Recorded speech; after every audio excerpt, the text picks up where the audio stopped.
जय हिंद। मेरे प्यारे साथियों, आप सभी को मेरा बहुत बहुत नमस्कार। उम्मीद है कि आप सब बहुत ही बेहतर होंगे, जिंदाबाद, जबरदस्त होंगे। साथियों, आज की इस सेशन में हम बात कर रहे होंगे एक ऐसे क्वेश्चंस पर जो हमारे बोर्ड एग्जाम में 2 मार्क्स में हर वर्ष आते ही आते हैं। ठीक है, तो आप अगर कक्षा 10वीं के छात्र हैं तो इस चैनल को कर दीजिए सब्सक्राइब और वीडियो को लाइक। मेरे प्यारे साथियों, आज की इस सेशन में खास तौर पर हम देख रहे होंगे इस क्वेश्चंस को बोर्ड एग्जाम में कैसे अपन को सॉल्व करके आना है और अपना 2 मार्क्स फिक्स करके आना है।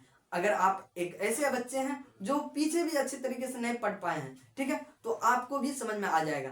तो आइए इस क्वेश्चंस को हम बहुत ही आसान तरीके से और बहुत ही अच्छे तरीके से सॉल्व करेंगे ताकि हमें 2 मार्क्स बोर्ड एग्जाम में फिक्स ही हो जाए। ठीक है, तो आइए बढ़ते हैं इस क्वेश्चंस को कैसे सॉल्व करें। ठीक है, तो हमारा क्वेश्चन है मेरे प्यारे साथियों, सिद्ध कीजिए कि √5 एक अपरिमेय संख्या है। मेरे प्यारे साथियों, ये क्वेश्चंस बहुत ही वायरल क्वेश्चंस है और बहुत अच्छे तरीके से हर वर्ष पूछे जा रहे हैं। तो अपन जैसे ही देखेंगे सिद्ध कीजिए कि √5 एक अपरिमेय संख्या है, तो अपन को लिखना है हल हल। ठीक है, अपन को लिखना है हल हल। ठीक है, बोर्ड एग्जाम में लिखना है क्या, हल हल। इस तरीके से आप हल लिखेंगे।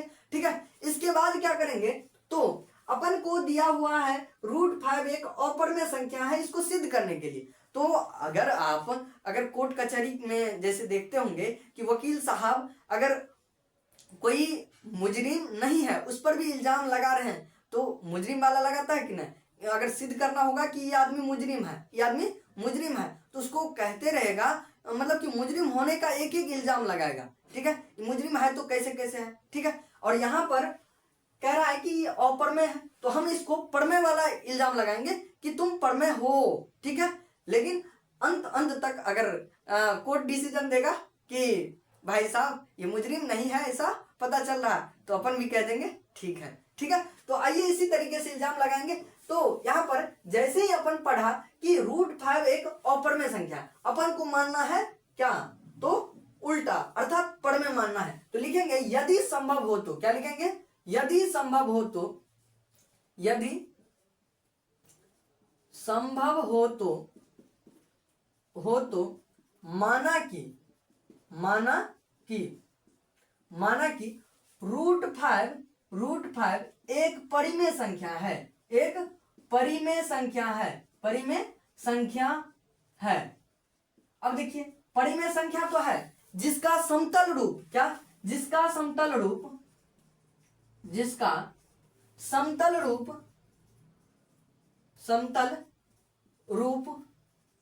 P/Q होता है।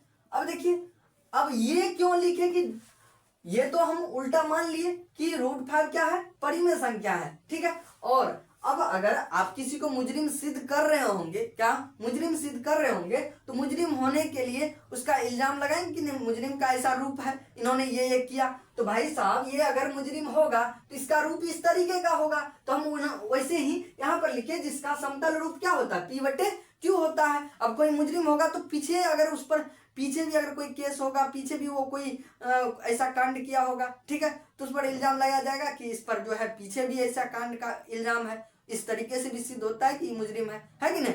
तो इसका समतल रूप क्या है, P/Q है। तो हम लिखेंगे आगे, क्या लिखेंगे भैया, तो लिखेंगे इसीलिए, क्या, इसीलिए जो मुजरिम होगा अर्थात √5 है, ये क्या होगा, P/Q के बराबर ही होगा, P/Q के बराबर ही होगा, है कि नहीं, P/Q के बराबर होगा। अब देखिए ये P और Q क्या है, तो यहां पर लिख देंगे जहां P तथा Q, क्या लिखेंगे, जहां P तथा Q पूर्णांक है, क्या है, पूर्णांक है। P तथा Q क्या है, पूर्णांक है। जहां P तथा Q पूर्णांक है एवं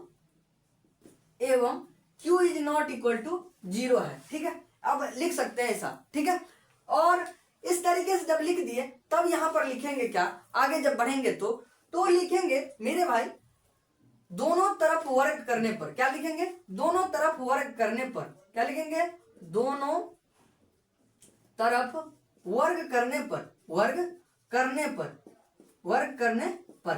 अब देखिए मेरे भाई, दोनों तरफ जब आप वर्ग करोगे तो कैसे होगा, तो भैया मेरे ये इस तरीके का दिखेगा, √5 का स्क्वायर करोगे इस साइड, और इस साइड भी p/q के ऊपर भी क्या करोगे, स्क्वायर करोगे, तो कुछ इस तरीके का दिखेगा। दिखेगा कि नहीं भैया? अब जब ऐसा दिखेगा तो इसको सॉल्यूशन करोगे, तो अब अगर आप देख रहे हो तो स्क्वायर से रूट क्या हो जाएगा, कैंसिल हो जाएगा। ये तो बहुत अच्छे तरीके से जानते होगे, और ये बच्चा वाला बात है। तो स्क्वायर से √ हट गया, कैंसिल हो गया, तो क्या बचा, सिर्फ और सिर्फ 5 बराबर p का स्क्वायर / q का स्क्वायर। ऐसा बचा कि नहीं भैया? हाँ सर जी बचा। अब देखो यहाँ पर जरा आप इस 5 बराबर में p² बट्टे में q² को आप कैसे लिख सकते हो? अच्छा, q² को आप कैसे लिखते हो? q इंटू में q लिख सकते हो क्या? जी सर, ये भी लिख सकते हैं। ठीक है, अब देखो यहाँ पर देखो, आप एक q को इधर भी ला सकते हो, ला सकते हैं सर।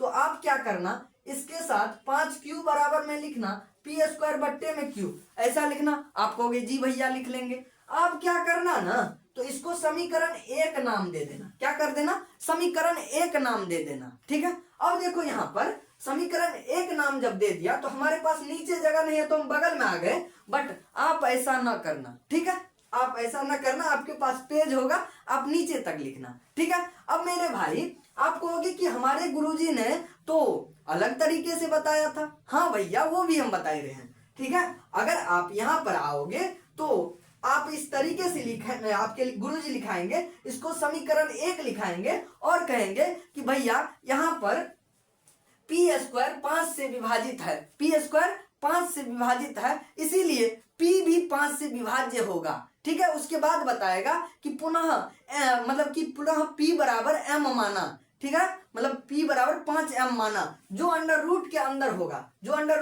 होगा वही वैल्यू के साथ m मानना है। फिर उसको समीकरण 1 में पुट करके आगे निकालना है, और फिर कहेगा कि q जो है 5 से विभाज्य है, मतलब 5 से विभाज्य, इसीलिए q² भी 5 से विभाज्य है, इसीलिए q भी 5 से विभाज्य होगा। तो वो थोड़ा सा लंबा प्रोसेस हो जाता है, इसीलिए यहाँ पर हम क्या कर रहे हैं, यहाँ पर तो हम इतना ही रख रहे हैं। और क्या कर रहे हैं, तो वो देखो, अगर आप यहाँ पर देख पाओ तो जरा सा आपको दिखेगा कि ये तो पूर्णांक है भैया, ये तो भिन्न है। अगर आप नंबर सिस्टम पढ़े रहोगे तो आपको पता रहेगा कि भैया पूर्णांक भिन्न के बराबर नहीं होता है, पूर्णांक इज नॉट इक्वल टू भिन्न। ठीक है, तो इंटीजर फ्रैक्शन के बराबर नहीं होता है। तो यहाँ पर यही लिखेंगे समीकरण 1 से। क्या लिखेंगे, समीकरण 1 से। क्या लिखोगे, समीकरण 1 से। समीकरण 1 से क्या लिखोगे, समीकरण 1 से पूर्णांक बराबर है भिन्न, पूर्णांक बराबर है भिन्न के, बट ऐसा नहीं होता है, तो लिखेंगे परंतु यह स्थिति संभव नहीं है। क्या लिखेंगे, परंतु यह स्थिति संभव नहीं है, इससे हमारी मान्यता गलत साबित होती है,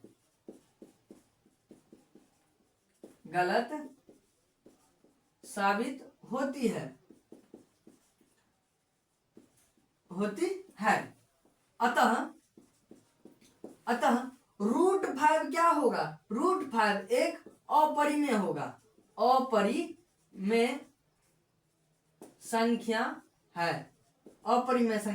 है। आप क्या करोगे, लिख दोगे लास्ट में प्रूव्ड। क्या लिख दोगे, प्रूव्ड। ठीक है, लास्ट में लिख दोगे प्रूव्ड। मेरे प्यारे साथियों, इस क्वेश्चन को इस तरीके से अगर बनाते हो तो बहुत अच्छे तरीके से आपके 2 मार्क्स फिक्स हो जाते हैं। तो आप अगर इस क्वेश्चन को फिर से देखना चाहते हैं तो देखिए, अगर आपके पास रहेगा क्वेश्चन क्या, √5 एक अपरिमेय संख्या है, तो इसके विपरीत मान लेना है। मान लोगे क्या, √5 एक परिमेय संख्या है। लिखोगे कैसे, तो लिखोगे यदि संभव हो तो। अब ये तो संभव नहीं है, तो लिखेंगे यदि संभव हो तो, माना कि √5 एक परिमेय संख्या है जिसका समतल रूप p/q होता है। ठीक है, और लिखेंगे इसीलिए √5 क्या है, p/q है। ठीक है, और यहाँ पर लिख देंगे p तथा q क्या है, पूर्णांक है, एवं q is not equal to 0। और यहाँ पर साथियों, यहाँ पर क्या लिखेंगे, तो दोनों तरफ वर्ग करने पर, अब दोनों तरफ वर्ग करेंगे तो स्क्वायर से रूट कैंसिल हो जाएगा, फिर इस तरीके का हो जाएगा, फिर ये दिखेगा, इस तरीके से दिखेगा। हम ऐसा कर लेंगे समीकरण 1, यहाँ पर ये 5q क्या पूर्णांक है, हमें तो सीधा सीधा दिख रहा है, और पी स्क्वायर बटे क्यू एक भिन्न है, ऐसा दिख रहा है कि नहीं। अब देखो यहीं से हम कह देंगे समीकरण 1 से पूर्णांक बराबर है भिन्न, परंतु पूर्णांक बराबर भिन्न नहीं होता है, तो इसीलिए लिख देंगे कि परंतु यह स्थिति संभव नहीं है। अब पूर्णांक बराबर भिन्न होता ही नहीं है तो ये स्थिति गलत है ना जी, तो लिखेंगे परंतु यह स्थिति संभव नहीं है, इससे हमारी मान्यता गलत साबित होती है। ठीक है, अतः √5 क्या है, एक अप्रमेय संख्या है। अर्थात जो मुजरिम पर हम इल्जाम लगाए रहे थे कि भैया ये मुजरिम है, बाद में पता चला वो नहीं है, अर्थात अप्रमेय है। ठीक है, प्रमेय नहीं है। ठीक है, तो इस तरीके से ये क्वेश्चन होता है प्रूफ। आप अपने बोर्ड एग्जाम में बहुत अच्छे तरीके से 2 मार्क्स फिक्स कर पाओगे। ठीक है, तो आपको और किस टॉपिक पर वीडियो चाहिए जरूर कमेंट कीजिएगा। उम्मीद करते हैं ये क्वेश्चन बहुत अच्छे तरीके से समझ में आया होगा। ठीक है, जय हिंद, वंदे मातरम।